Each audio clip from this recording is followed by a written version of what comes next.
up, what up, what up? It's your man, Alvin Majette, better known as Top Notch Bartender, and this is Conversations with a Bartender. So look, y'all, I'm at work. You already know what I do at work. It's Sunday, no customers in here. It's slow right now. It's raining outside. It's cold. I don't think anyone's coming in. If they do, they're going to come in, get what they got to get, and they're going to leave. So I just wanted to spend my time a little bit, just a little bit of my time while I'm at work, talking about wine. I'm here.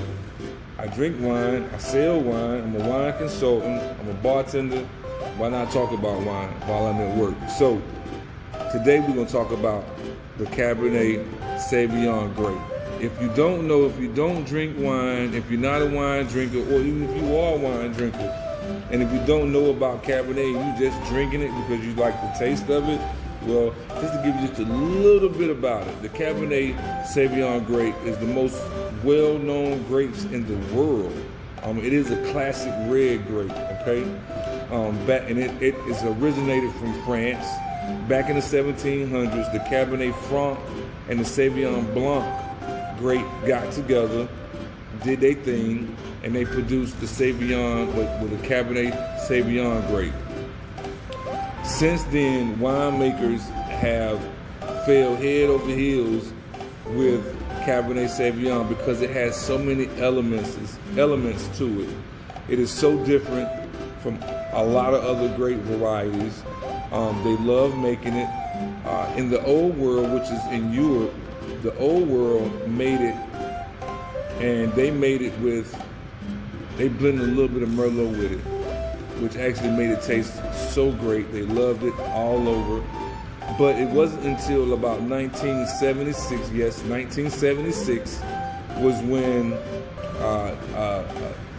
a winery in Napa Valley, I think it was Stags, in Napa Valley, made a Cabernet, a Sauvignon Cabernet, and a Cabernet Sauvignon, made a wine, and it was in a wine competition. I think the wine competition was in Paris, and it was a blind tasting, and it was going up against a Bordeaux-style wine from France, and it beat it out.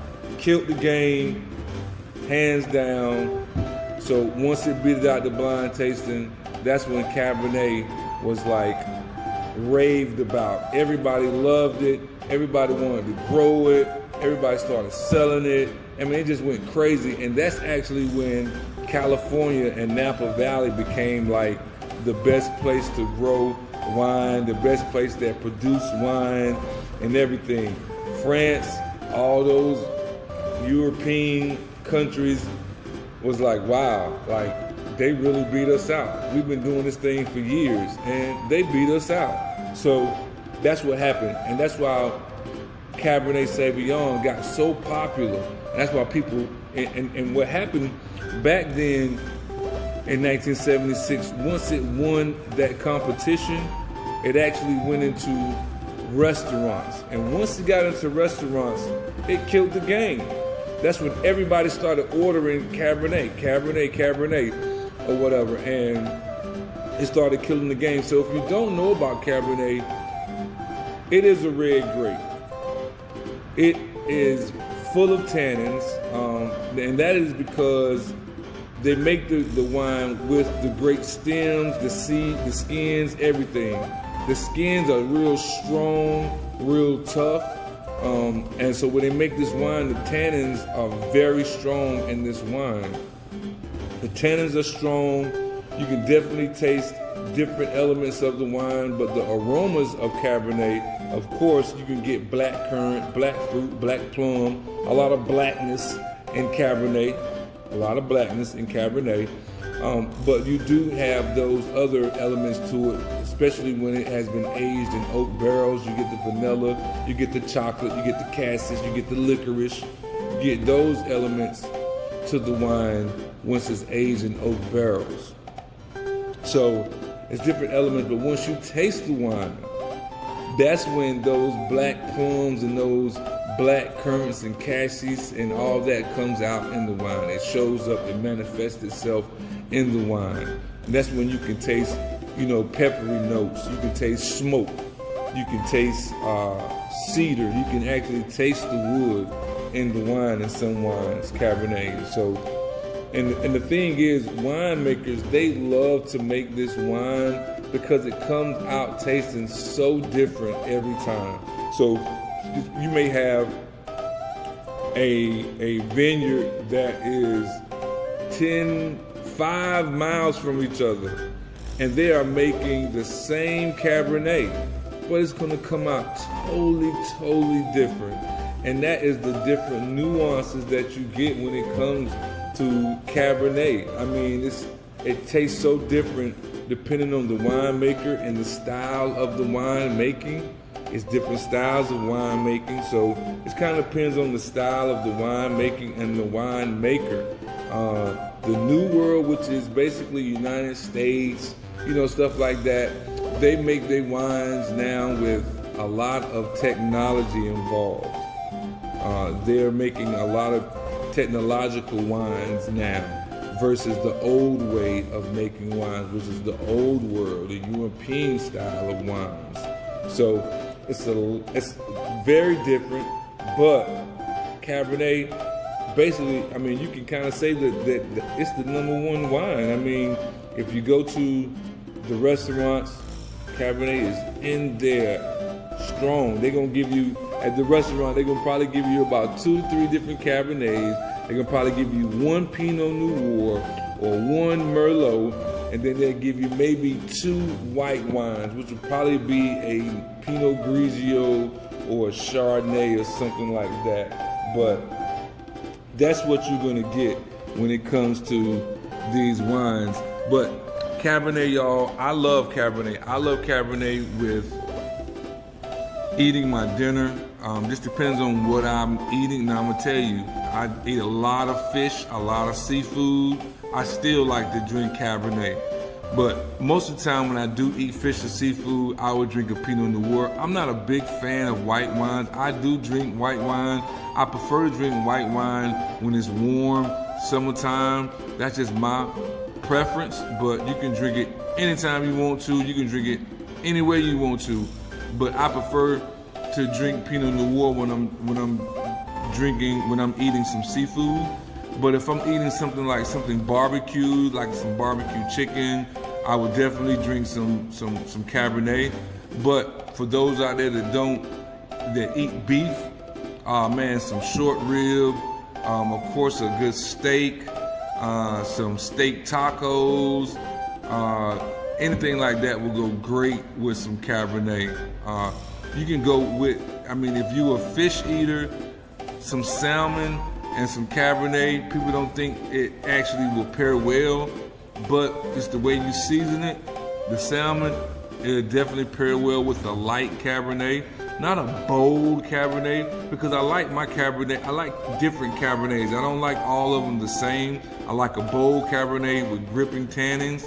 I like that, but then again, I like the luscious, soft Cabernets that kind of glide across the palate and kind of give you this, ooh, that tastes so good type of feeling.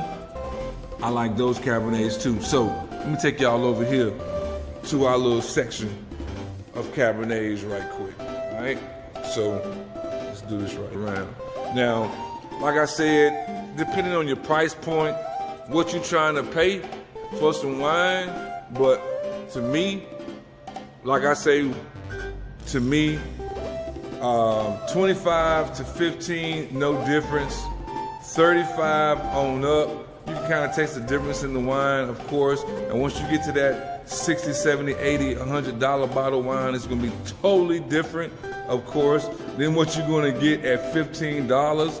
But you can still get some great wines at $15. You don't have to break the bank every time. Some everyday drinking wines, $15 to $20. You don't have to break the bank at all. You can get you some great wines at that price point. But just for example, we have some Ghost Block here. Ghost Block is a great wine, going for $90, and that depends on where you at, what vintage you're getting, everything and above. So we have some Bella Union, which is a great Cabernet also. That's going for 78, I think. But then if you come down, I like Bonanza. That's one of the ones that I like, Bonanza. And if you come down even more, they have some wine for even the fit. But Chop Shop, that's a pretty good Cabernet to me. I like that. One of my favorite, actually, Cabernets that I've come across in this wine shop anyway, one of my favorites is actually down here, which is Athena. Now, I've talked about Athena before. I love Athena. Man, it is definitely fruit forward, but it definitely has some popping tannins to it, some black fruit. To me, it has some blueberry. You can taste some blueberry in it. You can taste some leather. Really good. Now, this right here is a really good Cabernet. This Quest right here is a really good Cabernet. And that's running roughly around about $25 a bottle. And not bad. But you can get you some great Cabernet at a great price. You don't have to break the bank. Like I said, you can get you some great stuff at a good price. So, if you have any questions, any comments, tag me, comment section, follow me, subscribe. If you want to know a little bit about more wines, I'm definitely going to be posting some more videos about wine, go into detail. I was sitting here for a few minutes, had some downtime, there's nobody in here, and I said, well, I'm gonna clean up and then I'm gonna do a video. So I just want to do a video about Cabernet. I hope you got a little bit of information about Cabernet. If you have any questions, comments, anything like that, please comment on YouTube, comment on Facebook, Twitter, wherever you can comment. You can check me out, follow me, subscribe, everything. Like I said, I am Alva Majette, better known as Top Notch Bartender. You can see me everywhere: Facebook, Twitter, IG, YouTube. I am everywhere. So, holla at your man. I'm out. Peace. You already know how we do.